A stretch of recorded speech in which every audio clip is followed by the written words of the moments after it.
Senior anchor person Munib Farooq ने हमें join किया है। मुनीब, सुप्रीम कोर्ट में फैजाबाद धरना केस की समाअत इस वक्त चल रही है। आज की समाअत का हुक्मनामा लिखवाया जा रहा है, शुरू कर दिया गया। क्या एक्सपेक्ट कर रहे हैं आप? बहुत शुक्रिया। देखिए, इसमें जो बातें मैं सुन पाया हूँ चीफ जस्टिस साहब की है, जो आपने रिपोर्ट की है, यकीनी तौर पर ये फैसला जो इस वक्त मौजूदा चीफ जस्टिस साहब हैं उनके दिल के बहुत करीब है। यकीनी तौर पर एक ऐसा फैसला था जिसकी गूंज आज तक सुनाई देती है, जिसका खमियाजा बहसीयत एक सुप्रीम कोर्ट के जज उन्होंने खुद भी भुगता और वो बहुत से लोगों को गिरा भी गुजरा। लेकिन उस फैसले के अंदर कुछ बातें उसूली तौर पर दुरुस्त थी, जिनसे शायद ज़ाब्ता भी दुरुस्त किया जा सकता था या एक ट्रेंड बेहतर किया जा सकता था। अब ये बात जहां चीफ जस्टिस के लिए थोड़ी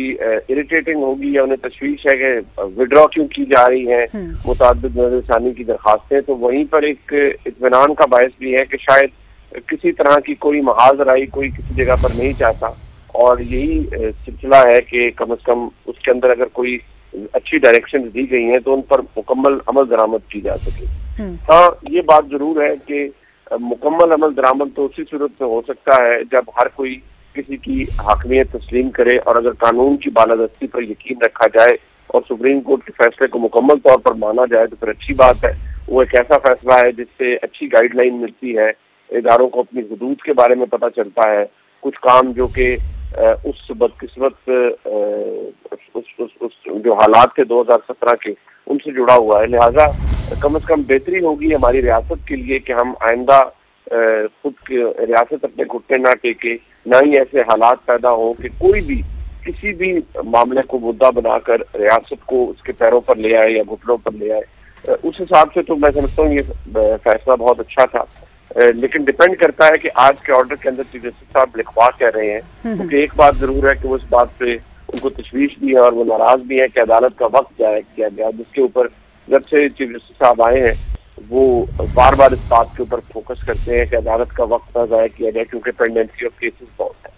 है। जहाँ तक पेमरा के हवाले से नजरसानी की दरखास्त उस पर उन्होंने कहा है कि वो सब कुछ सुनना चाहते हैं, तो अच्छी बात है। अगर किसी ने विड्रॉ कर ली है तो वो भी फिर लिख के बताए कि वो विड्रॉ क्यों कर रहा है। सिर्फ ये कह देने से कि हम इसको अब मजीद परस्यू नहीं करना चाहते, एक वो आम मामला तो था नहीं, एक बहुत बड़े फैसले के ऊपर नजरसानी की दरखास्त थी, तो बताना चाहिए सबको कि वो क्यों विड्रॉ कर रहे हैं रिव्यू पिटीशन। ठीक, मुनीब, नजरसानी दरखास्तें अब जो सिचुएशन बन रही है उसमें वापस लेना आपके ख्याल में कैसा इकदाम है, और जो चीफ जस्टिस की जानिब से एतराज़ उठाया गया है जिसका इजहार भी उन्होंने किया है वो कैसा है?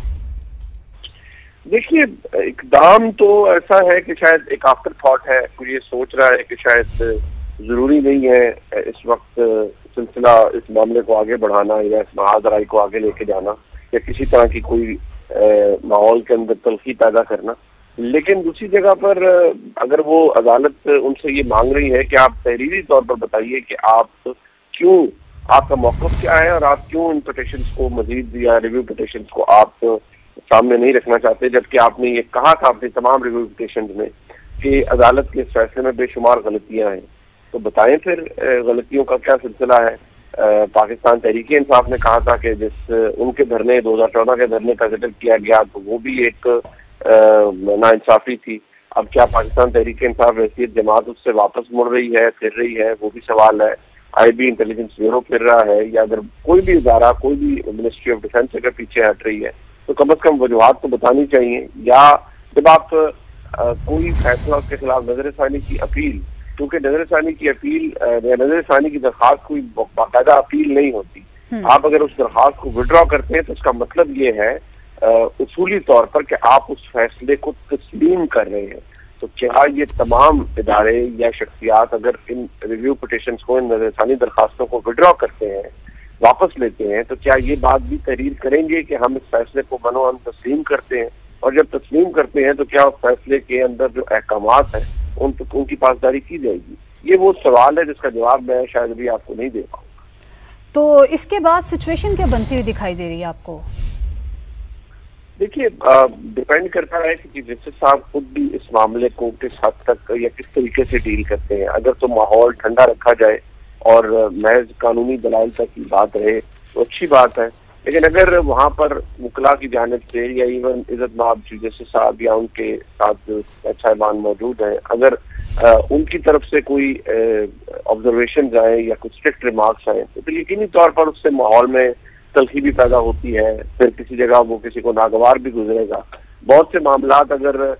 اس ماحول کے اندر معاملہ فہمی سے بہتر ہو جائیں تو اچھی بات ہے، لیکن اگر میں عرض کر رہا ہوں کہ اگر آنے والے دنوں کے اندر کچھ باتیں تلخ کی گئیں تو پھر یقینی طور پر اس سے تلخی پیدا ہوگی ماحول میں۔ ٹھیک ہے، اور یہ تلخیاں جو ہے منیب، اب ہمیں تلخیوں سے آگے بڑھنا ہے، تو تلخی جو ہے اس کو کم کس طریقے سے کیا جا سکتا ہے؟ وے فارورڈ کیا ہے اب؟ دیکھیے، تلخی کو کم کرنے کا بنیادی اصول یہ ہے، خاص طور پر ان معاملات کے اندر، کہ کچھ معاملات جن کے اوپر اگر معاملہ کچھ اسلوبی سے حل ہو رہا ہے یا کوئی اپنی پوزیشن سے پیچھے ہٹ رہا ہے تو اس کو یہ بار بار بات اس پر جتائی نہ جائے یا اس سے مزید انکوائر نہ کیا جائے۔ ہاں ضرور عدالت کا کام ہے، بہت سے لوگ میری اس رائے سے ڈس ایگری کریں گے، لیکن اگر عدالت نے ان سے تحریری جواب مانگا ہے تو ان کا بھی فرض بنتا ہے وہ ایک تحریری جواب دے دیں، اور عدالت اتنی وسیع القلبی کا مظاہرہ کرے کہ اس تحریری جواب کو ایکسیپٹ کر لے، اور اگر کوئی کہہ رہا ہے پٹیشنر یا ریویو پٹیشنر کہ میں اس کو مزید پرسیو نہیں کرنا چاہتا تو عدالت کو اس معاملے کو ڈسمسڈ ایز وڈران کر دینا چاہیے، کیونکہ واپس لے لی گئی لہٰذا ڈسمس ہو گئی، تو یہاں تک تو معاملہ ٹھیک ہے۔ لیکن اگر ڈسمس بھی کی جائے ودرا کرنے کے باوجود اور اس پر پھر تفصیل بھی کی جائے اور بات بھی کی جائے کہ یہ ہوا جو کہ فیصلے کے اندر لکھا جا چکا ہے، اگر اس کو دوبارہ ریپروڈیوس کیا جائے، اس کو دوبارہ بار بار کہا جائے تو پھر یقینی طور پر کسی نہ کسی جگہ کوئی معاملہ خراب ہو سکتا ہے۔ لیکن یہ بحث میری جا سکتا ہے، کوئی فرق نہ پڑے، لیکن ہو سکتا ہے پھر اس سے مزید معاملات خراب۔ ٹھیک ہے، آج تمام فریقین جو موجود نہیں تھے، اب 1 نومبر کو جب سماعت کی آگے بڑھے گی، دوبارہ اس کا آغاز ہوگا، تو کیا سمجھتے ہیں کہاں سے اس کا آغاز کیا جائے گا؟ کیا تمام فریقین کو بھی وہاں پر موجود ہونا ضروری ہوگا؟ کس طریقے سے اب یہ کیس آگے بڑھے گا، اس حوالے سے کوئی روشنی اگر آپ ڈال سکیں؟ دیکھیے، امپورٹنٹ بات یہ ہے کہ جتنے بھی اس کے اندر ریویو پٹیشنرز تھے کیا سب واپس لے رہے ہیں؟ کیا ابھی تک کسی کا وکیل پیش نہیں ہوا؟ اور جو بنیادی بات تھی اس کے اندر سب سے زیادہ انڈیکیٹ کیا تھا جناب مرحوم خادم حسین رضوی صاحب کو یا ان کے ان کے جو ساتھ ان کے رفقا تھے، ان کی جماعت کو، اگر انہوں نے ریویو پٹیشن فائل نہیں کی تو پھر وہ تو ایک بنیادی بات ہے، لیکن ان کے ساتھ جو اور دیگر محکموں کو جو کہا گیا تھا اور جو انسٹرکشنز پاس کی گئی تھی، جو عدالت نے چیزیں پوائنٹ آؤٹ کی تھی، اگر تو وہ تمام ریویو پٹیشنر جنہوں نے دائر کیا وہ تمام واپس لے لیتے ہیں تو پھر تو